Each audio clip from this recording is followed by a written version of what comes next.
Today we're going to continue looking at section 2.5, which is about transformations of functions.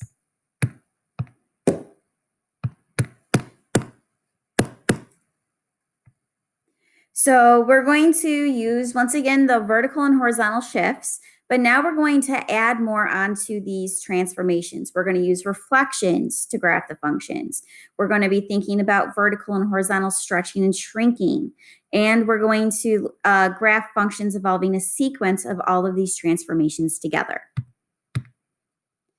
All right, so let's talk about reflections. So the graph of y equals negative f of x is the graph of y equals f of x reflected about the x-axis. Okay, so for reflecting about the x-axis, or technically over the x-axis, that means that your x values are staying the same. It's your y values that are really changing. One might be a positive 2, the other one's going to be a negative 2, because they are the same distance away from the x-axis. So when the negative is outside of the function, it's reflected about the x-axis. So then when we have the graph of y equals f of negative x, where this time the negative sign is inside with the x, it's the graph of y equals f of x, but it's reflected about the y-axis. And the reason for that is because it's the x values that are changing, and it's the y values that are staying the same. So we're talking about the same distance away from the left side of the y-axis as the right side. All right, so with that information, let's go ahead and look at the graph that we looked at yesterday. So y equals f of x, but now we're going to take this graph and we are going to graph g of x equals f of negative x minus 3. Okay, so once again, I would suggest that you pause the video, plot those points, draw this f of x function. I'm now going to start talking about the g of x. So notice that we have a negative inside with the x. So that tells us that we are going to have a reflection, and this is going to happen over the y-axis. But that's not the only thing that's happening in this problem. We are also going to then have to have in this case, a vertical shift. And so this vertical shift is telling us that we are going to move down 3.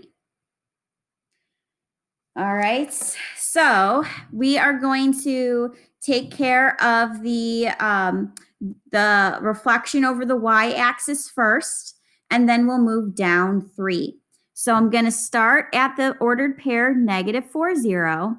And if I'm reflecting over the y-axis, that means that I want to move the same distance then on the other side of the y. So since I'm at negative 4, 0, I'm 4 away from the y.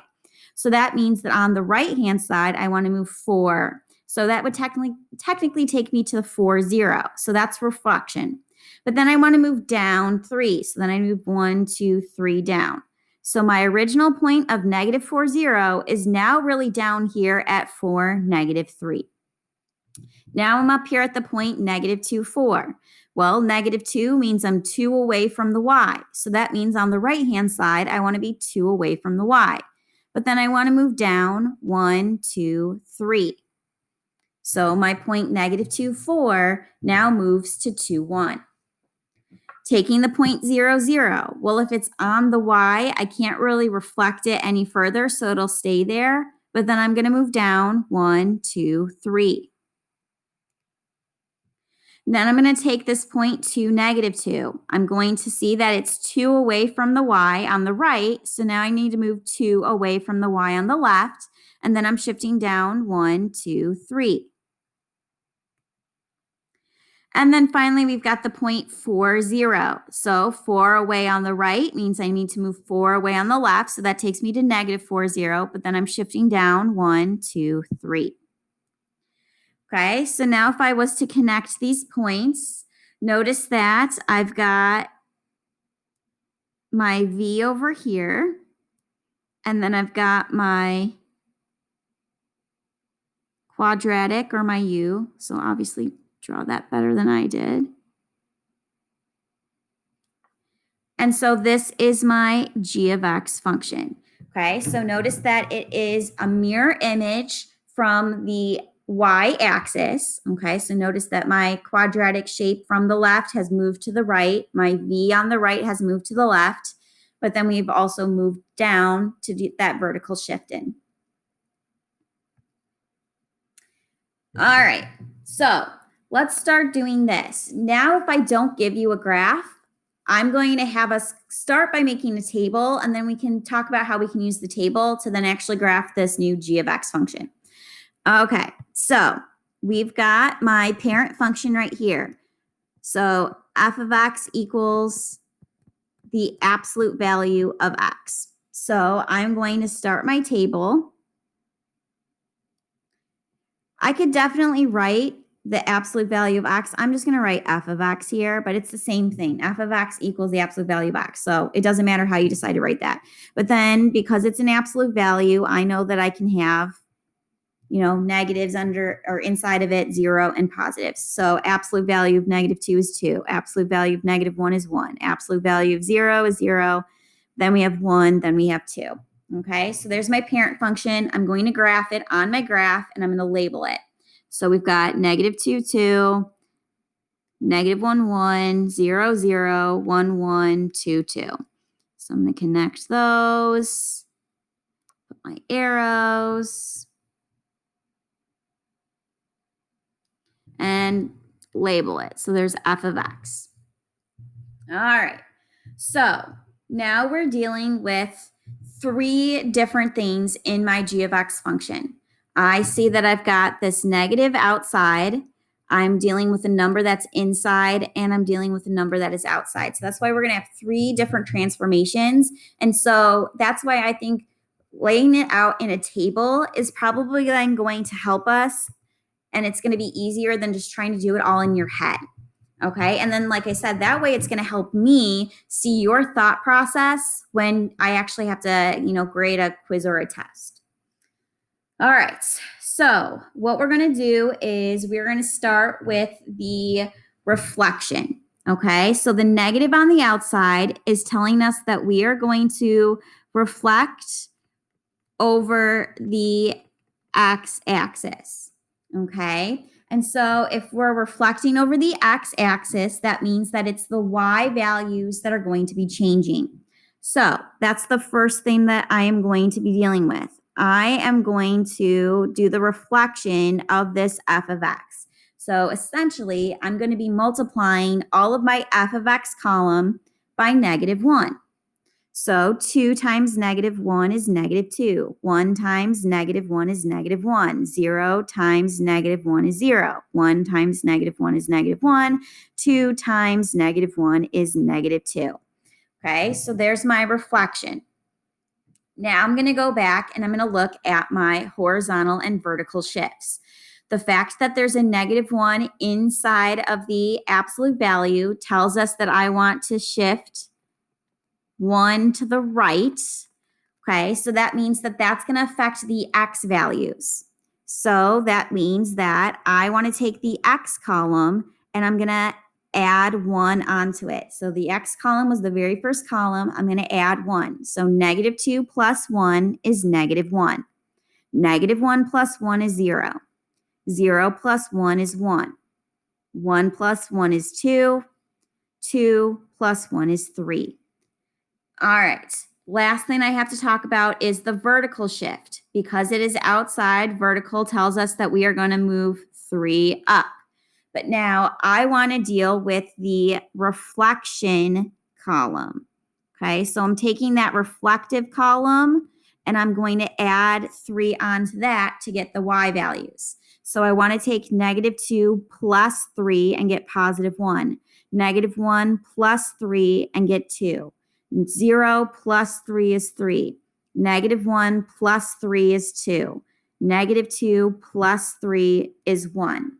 So then essentially, this is the ordered pairs, or these are the ordered pairs that are going to be for my g of x function. So -1, 1 is what I want to plot first. We've got 0, 2. We've got 1, 3. we've got 2, 2, and we've got 3, 1. I'm going to connect those. It should look like a V. And I'm going to label it. This is my g of x function. So notice that I have my reflection over the x-axis because the original function was heading up. And if I'm reflecting over the x, that's why my v is now heading down. So there's the reflection. And then, like I said, we shifted 1 to the right and 3 up. And there's my graph. Let's take a look at another example because, once again, I know that this can somewhat seem a little bit overwhelming at first, but you just got to take it step by step. And that's why I think building a table of values is really going to help you think about it a lot better than just trying to do all the transformations in your head. So we're going to start with the parent function.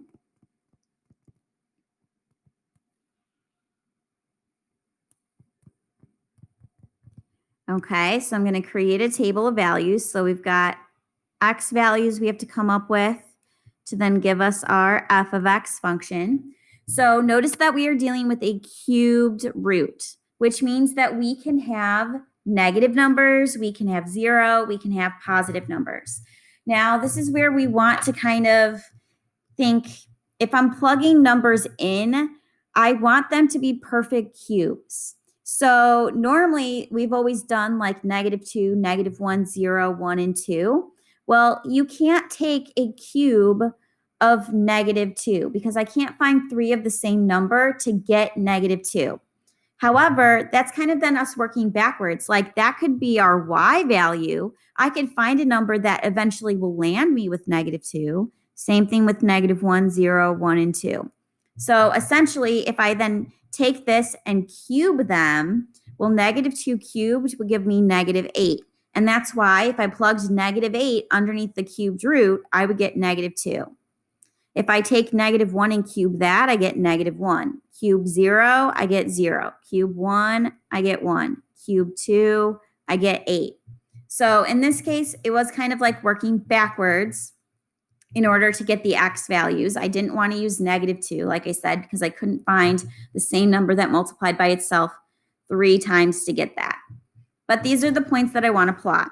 So -8, -2, -1, -1, 0, 0, 1, 1, and 8, 2. So remember, it looks like a cubic graph, but it's turned on its side. I've got arrows on either side, and this was my f of x function. Okay, so now I want to build my table in order to then do, in this case, there are 2 transformations. I see that there is a negative underneath that cubed root with the x, so that means that we're going to have a reflection. And because it's inside or underneath that cubed root, it's going to reflect, and this time it's going to reflect over the y-axis. And then we've got a number that is outside, not attached. So that's going to tell us that we are going to then move to up because that's dealing with the vertical shift. Okay, so I'm going to start with the reflection. Because we are reflecting over the y-axis, that means that it's the x values that need to then be reflected. And so that means that we need to multiply the x column by the negative. So I'm taking the first values in this column, -8, and I'm multiplying it by -1, and I'm getting +8. -1 times -1 is +1. 0 times -1 is 0. 1 times -1 is -1. And 8 times -1 is -8. Okay, so that column represents the reflection over the y-axis. Then if I want to deal with my vertical shift, if I want to move up 2, that's because I was taking the y values, which is the column of f of x, and I'm adding 2 onto that. So -2 plus 0, or sorry, -2 plus 2 is 0. -1 plus 2 is 1. 0 plus 2 is 2. 1 plus 2 is 3. And 2 plus 2 is 4. So we've got our ordered pairs. And these are the ordered pairs that are going to give me then my function. So I'm going to plot those. So 8, 0. We've got 1, 1, 0, 2, negative 1, 3, and negative 8, 4. So then if I very carefully connect my points, I'm going to label this then my g of x. Okay, so notice that it is reflected over the y. Okay, notice that originally the upper part of the graph for the f of x was on the right. Well, now the upper part is on the left and vice versa. And then we shifted up. So it's higher up than the original f of x function. All right, let's talk about vertical stretching and shrinking.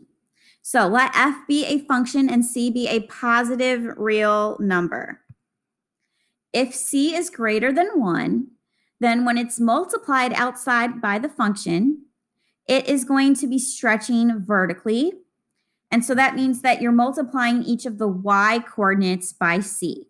So if you're looking at the picture, the original function is in blue.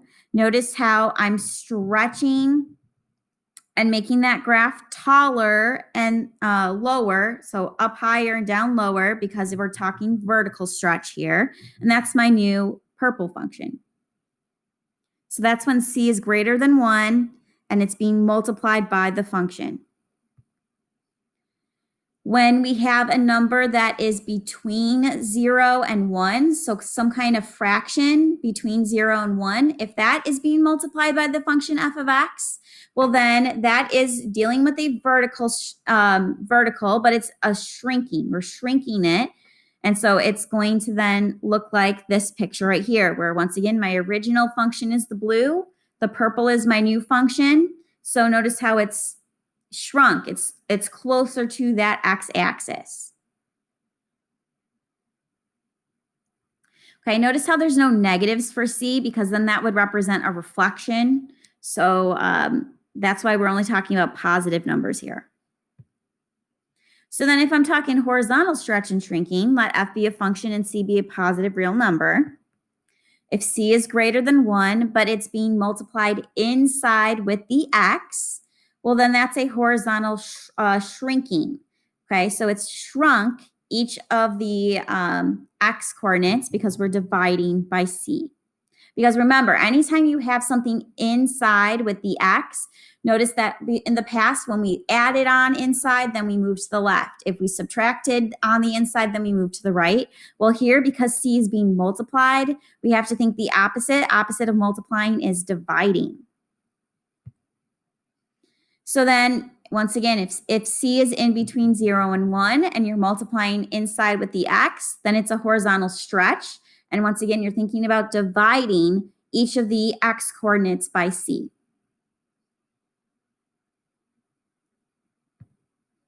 All right, so let's take a look at an example. So we're going to graph the function f of x equals x squared.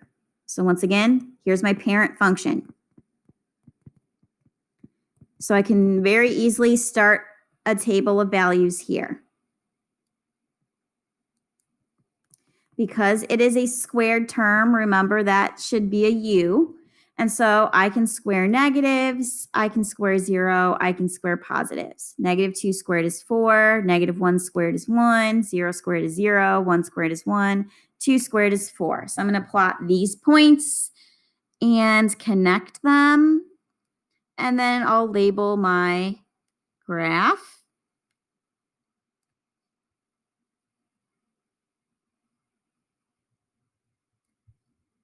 So this is my f of x function. All right, so now we're going to start talking about the g of x function. I see that there's 1, 2, 3 things that are happening. Okay, so we have 3 different pieces that we're going to have to deal with. Okay, so I'm going to go ahead and I am going to start with the 2. Okay, the 2 is outside of the function, so that means that we are dealing with multiplying and we're going to be multiplying the f of x function, okay? So I'm going to take the second column because that's my y's.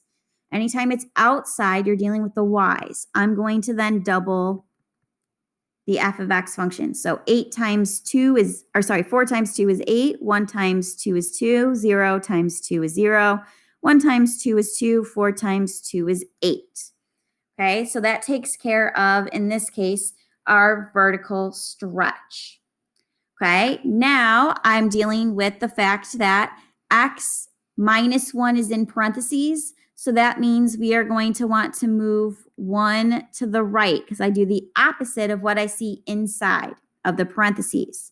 That's dealing with the x. So that means that my x column, I'm going to add 1 onto it.